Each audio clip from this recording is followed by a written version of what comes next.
क्या आपने कभी सोचा है कि कुछ कंपनियां जैसे Amazon, गूगल या एप्पल इतनी ज्यादा सफल क्यों होती है, जबकि उन्हीं के साथ शुरू हुई कई दूसरी कंपनियां असफल हो जाती हैं?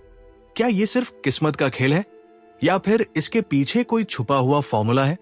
आज मैं आपको एक ऐसी बिजनेस बुक के बारे में बताने जा रहा हूं जो इन सवालों का सटीक जवाब देती है। ये किताब सिर्फ बिजनेस ओनर्स के लिए नहीं है, बल्कि हर उस इंसान के लिए है जो अपनी जिंदगी में साधारणपन से महानता की ओर बढ़ना चाहता है। चाहे आप विद्यार्थी हो, कर्मचारी हो या उद्यमी, इसके सिद्धांत आपकी सोच और जीवन दोनों बदल सकते हैं।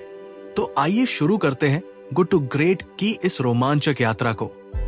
गुड टू ग्रेट किताब को लिखा है जिम कॉलिंस ने, जो एक प्रसिद्ध बिजनेस रिसर्चर और लेखक है। जिम कॉलिंस ने अपनी टीम के साथ लगभग 5 वर्षों तक 1435 कंपनियों पर गहन शोध किया। उनका उद्देश्य ये समझना था कि कुछ कंपनियां अच्छी से शानदार कैसे बन जाती है, जबकि बाकी औसत स्तर पर ही क्यों रुक जाती है। ये किताब वर्ष 2001 में प्रकाशित हुई थी और आज भी इसे बिजनेस दुनिया की सबसे प्रभावशाली पुस्तकों में गिना जाता है। इस रिसर्च के निष्कर्ष इतने दमदार है कि आज भी हर सफल लीडर की लाइब्रेरी में ये किताब जरूर मिलती है। इस किताब का सबसे मुख्य संदेश बहुत सरल है। अच्छा, महान बनने का सबसे बड़ा दुश्मन है अधिकतर लोग और कंपनियां अच्छे स्तर पर पहुंचकर संतुष्ट हो जाती है। उन्हें लगता है कि अब और मेहनत करने की जरूरत नहीं है। यही संतुष्टि उन्हें महान बनने से रोक देती है। जिम कॉलिंस कहते हैं कि महान कंपनियां कभी आत्मसंतुष्ट नहीं होती, वे लगातार सुधार करती रहती है। लेवल 5 लीडरशिप पहला सिद्धांत। कॉलिंस सबसे पहले नेतृत्व की बात करते हैं। उनकी खोज चौंकाने वाली थी।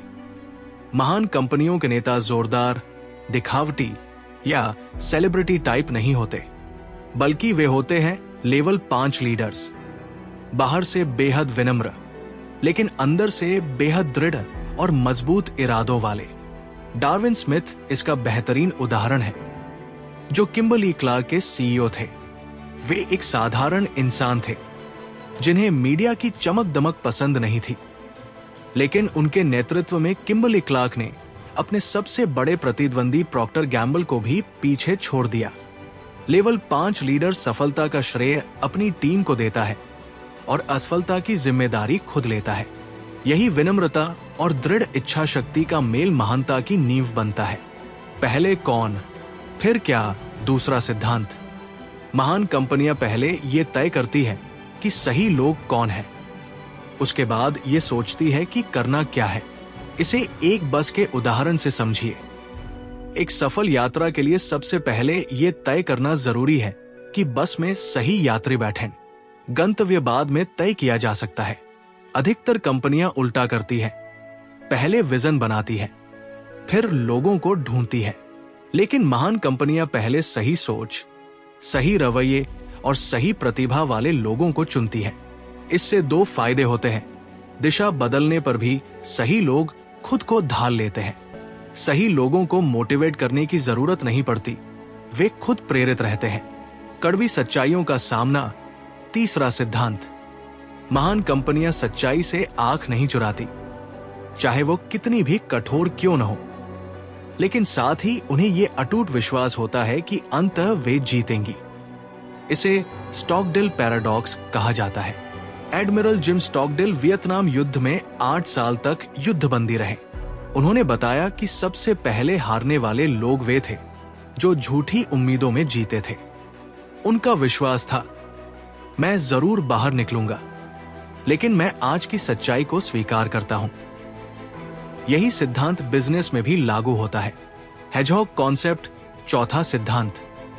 लोमड़ी बहुत चालाक होती है और कई रणनीतियां जानती है, लेकिन सही सिर्फ एक काम जानता है और उसे पूरी परफेक्शन से करता है। महान कंपनियां भी सही की तरह होती है। वे एक ही चीज पर फोकस करती है, जो 3 बातों के मेल से बनती है। आप किस काम में दुनिया में सर्वश्रेष्ठ बन सकते हैं? आपकी आर्थिक इंजन क्या है? आप किस चीज के लिए सच में जुनूनी है? जहां ये तीनों मिलती है, वही आपका हेजहॉग कॉन्सेप्ट होता है। अनुशासन की संस्कृति, 5वां सिद्धांत। महान कंपनियों में आजादी भी होती है और अनुशासन भी। ये संतुलन ही उन्हें अलग बनाता है। अनुशासन का मतलब सख्त नियम नहीं, बल्कि जिम्मेदार लोग होते हैं जो सही फैसले लेते हैं। जैसा कि कॉलिंस कहते हैं, अनुशासित लोग, अनुशासित सोच और अनुशासित कार्यवाही। टेक्नोलॉजी एक्सेलरेटर, 6ठा सिद्धांत। तकनीक महानता नहीं लाती, वो सिर्फ गति बढ़ाती है। अगर आपकी सोच और रणनीति कमजोर है तो तकनीक भी आपको नहीं बचा सकती, लेकिन अगर नींव मजबूत है तो तकनीक आपको तेजी से आगे बढ़ा सकती है। फ्लाई व्हील प्रभाव, 7वां सिद्धांत। एक भारी पहिए को घुमाने में शुरुआत में बहुत मेहनत लगती है, लेकिन लगातार एक ही दिशा में धक्का देते रहें तो एक समय ऐसा आता है जब वो खुद चलने लगता है। महान